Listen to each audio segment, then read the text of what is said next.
recently relocated from San Francisco to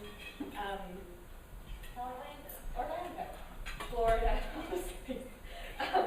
and is now teaching at the University of Central Florida. And Chris was born and raised in Los Angeles, graduated from the University of Utah in Architectural Studies in 1992, and then worked for the National Park Service as a historian in Washington, D.C. She earned her master's degree in architectural history from the University of Virginia. She's a writer and a photographer, and her work has appeared in national journals and magazines. In the year 2000, she co-founded the Recent Past Preservation Network and served as its president for 9 years. She then went on to direct the Modernism Recent Past program from National Trust, as I mentioned. She's also an expert member on the 20th Century Heritage Committee for the International Council of Monuments and Sites. Please welcome Christine Madrid-French. All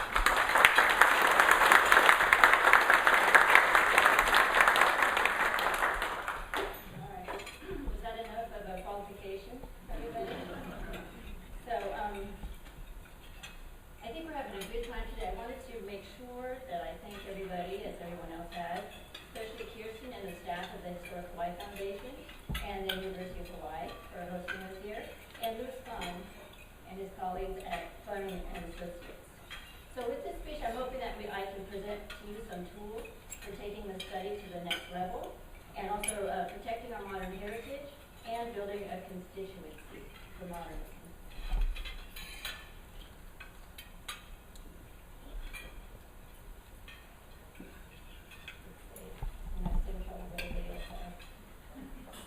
Okay.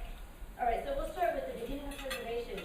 In the United States, it really started in the 1850s when the Mount Vernon Ladies Association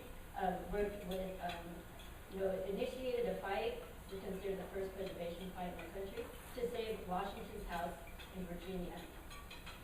In the next 100 years or so, as we worked through these ideas of historic preservation, we moved from just saving presidents' houses to saving other parts of our country's architectural history, cultural history that we found significant as historians and practitioners. I want to jump all the way ahead to 1966 and talk about National Historic Preservation Act. We've referred to this, and we have the 50-year guideline, which is part of that. 1966 was a huge year for protection of cultural resources and natural resources. It was also the year that I was born. So I find this significant. This is my mother in front of a Welton Beckett building in Los Angeles. This is by 1965. And I found this in our own personal family archive, and I found it interesting. Why would you take a picture in front of this new building? This was the pride of Los Angeles when it was built. It was the new cultural center. It was going to bring LA to the modern, to modernity. So, as a person that grew up in the street, and I'm referring to the mid-21st century. So, we saw this slide earlier, but if we're looking at the 50-year guideline of postmodern, it's already 50 years old. Most of it is not protected, not listed on the register.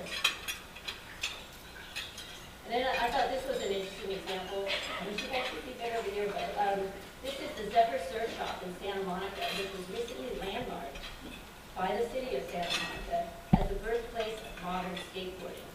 The date is 1972. So this building is protected as part of the cultural history of Santa Monica. And we talked about, is it architecturally significant or culturally significant? We can't maybe say that much about the architecture here, but it certainly began a whole movement in Southern California. So Vincent Scully said that architecture is a conversation between the generations carried out across time. I think as preservationists and practitioners, we need to think of this. This site is very interesting. I found it recently. There's a little building in the background that my mom was standing in front of, the Dorothy Chandler Pavilion, and they're moving the Victorians out of the way to build this one. It's part of the early renewal of LA. But at least they saved it. That's the good part of this slide. It was not from the Victorian. So here's the myth that I want to talk about today, which is how are we going to communicate with the public about this. Now, when I go around the country, people say, everybody hates modern.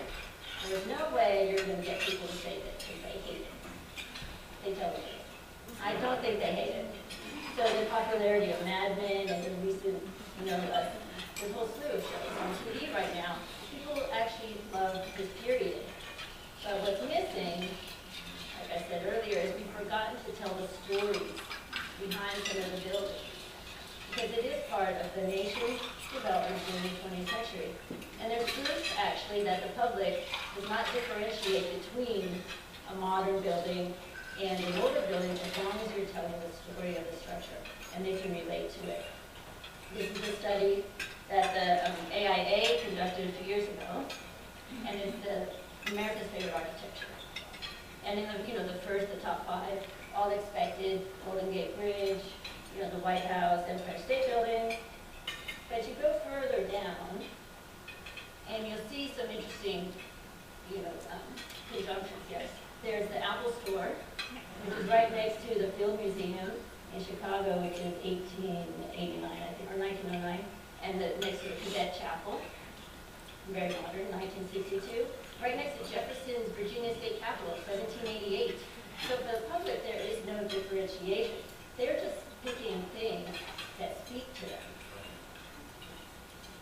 So we have to speak to them. So maybe it's time to transform historic preservation and the way that we look at old buildings and landscapes.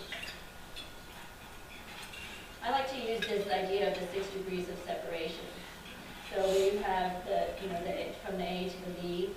So I will, and the historians can come after me, I will inordinately relate everything to Frank Lloyd Wright. And I'm talking to he was a colleague of Frank Lloyd Wright, so it must be significant. But really, if you look at this 6 degrees idea, you can see how we can create links between the modern structures, even from Hawaii to maybe another state. It's not intended to disrespect any other part of anyone else's history in any of the places that I go to, but it's about creating a new narrative that appeals to people who are more modern. And this is a chart that an architect drew for me, and it's showing up buildings across the country built between about 1958 and 1962. If I just talked about the architects here, I could talk about Neutra and Breuer and Mies. Hilario Candela is up here. SOM doesn't really mean much. What we're trying to do with this type of thing is build these connecting brain tissue of looking at modernism. That it's not just one piece here, one piece there. It's a whole collection. Every time we lose one of these buildings, there's a cyclorama over there. We've already lost Paul Rudolph High School in Florida.